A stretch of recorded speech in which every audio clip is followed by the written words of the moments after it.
काय रे पोरा, पेपरमध्ये रोज काही ना काही नवीन असतंच. पण खरंच ग्राउंडवर काही बदलतंय का रे? नाही म्हणजे आपल्या सरकारने नक्की काही कामं केली आहेत का की उगाच आपलं? हो बाबा, काय केलंय असं विचारण्यापेक्षा त्यांनी महाराष्ट्रात कसं काम केलंय हे बघा ना.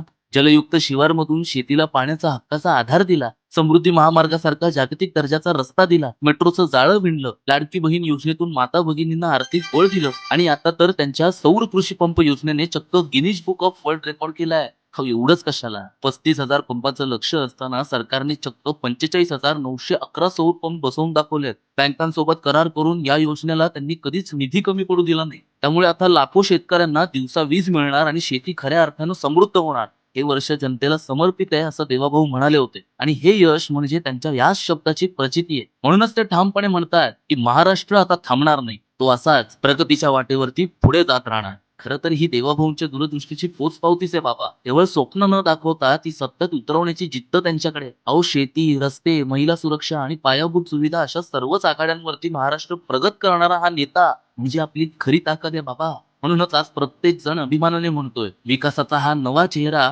म्हणजेच आपले देवाभाऊ. जिथे देवाभाऊंची साथ आहे तिथेच महाराष्ट्राचा उत्कर्ष आहे. म्हणून तर आम्ही अभिमानाने म्हणतो ना, तुमची, आमची, भाजपा सर्वांची.